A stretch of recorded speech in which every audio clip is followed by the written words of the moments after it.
Let's learn from the story of David.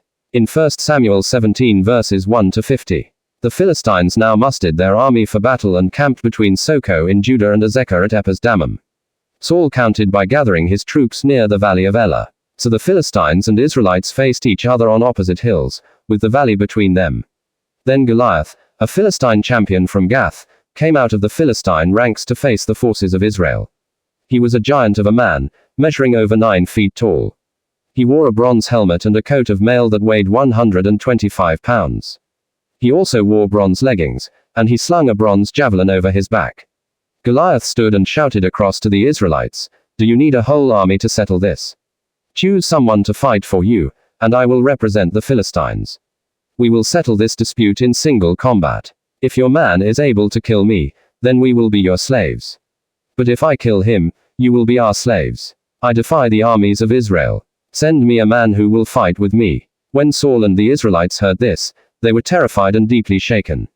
Now David was the son of a man named Jesse, an Ephrathite from Bethlehem in the land of Judah. Jesse was an old man at that time, and he had 8 sons in all. Jesse's 3 oldest sons, Eliab, Abinadab, and Shammah, had already joined Saul's army to fight the Philistines.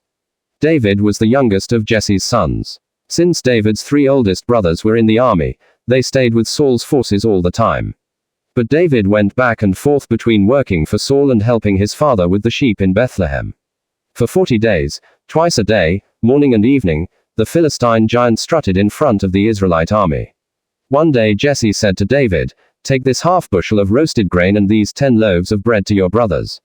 And give these 10 cuts of cheese to their captain. See how your brothers are getting along, and bring me back a letter from them." Quote, David's brothers were with Saul and the Israelite army at the valley of Elah, fighting against the Philistines. So David left the sheep with another shepherd and set out early the next morning with the gifts. He arrived at the outskirts of the camp just as the Israelite army was leaving for the battlefield with shouts and battle cries. Soon the Israelite and Philistine forces stood facing each other, army against army. David left his things with the keeper of supplies and hurried out to the ranks to greet his brothers. As he was talking with them, he saw Goliath, the champion from Gath, come out from the Philistine ranks, shouting his challenge to the army of Israel. As soon as the Israelite army saw him, they began to run away in fright. "Have you seen the giant?" the men were asking. "He comes out each day to challenge Israel. And have you heard about the huge reward the king has offered to anyone who kills him? The king will give him one of his daughters for a wife, and his whole family will be exempted from paying taxes." David talked to some others standing there to verify the report. What will a man get for killing this Philistine and putting an end to his abuse of Israel? He asked them, "Who is this pagan Philistine anyway, that he is allowed to defy the armies of the living God?" And David received the same reply as before, "What you have been hearing is true. That is the reward for killing the giant." But when David's oldest brother, Eliab, heard David talking to the men, he was angry. "What are you doing around here anyway?" he demanded. "What about those few sheep you're supposed to be taking care of?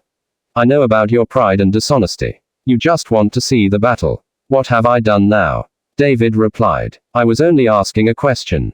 He walked over to some others and asked them the same thing and received the same answer. Then David's question was reported to King Saul, and the king sent for him. "Don't worry about a thing," David told Saul. "I'll go fight this Philistine. Don't be ridiculous." Saul replied, "There is no way you can go against this Philistine. You are only a boy, and he has been in the army since he was a boy."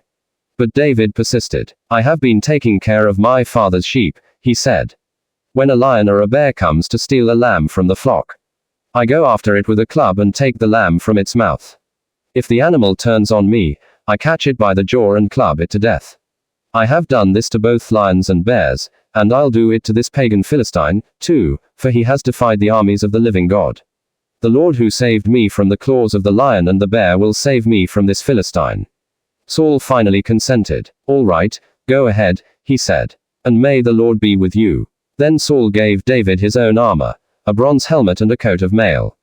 David put it on, strapped the sword over it, and took a step or two to see what it was like, for he had never worn such things before. "I can't go in these," he protested. "I'm not used to them." So he took them off again. He picked up 5 smooth stones from a stream and put them in his shepherd's bag. Then, armed only with his shepherd's staff and sling, he started across to fight Goliath. Goliath walked out toward David with his shield bearer ahead of him, sneering in contempt at this ruddy-faced boy. Am I a dog, he roared at David, that you come at me with a stick? And he cursed David by the names of his gods. Come over here, and I'll give your flesh to the birds and wild animals. Goliath yelled. David shouted in reply, You come to me with sword, spear, and javelin, but I come to you in the name of the Lord Almighty, the God of the armies of Israel, whom you have defied. Today the Lord will conquer you, and I will kill you and cut off your head. And then I will give the dead bodies of your men to the birds and wild animals, and the whole world will know that there is a God in Israel. And everyone will know that the Lord does not need weapons to rescue his people. It is his battle, not ours. The Lord will give you to us. As Goliath moved closer to attack, David quickly ran out to meet him. Reaching into his shepherd's bag and taking out a stone, he hurled it from his sling and hit the Philistine in the forehead.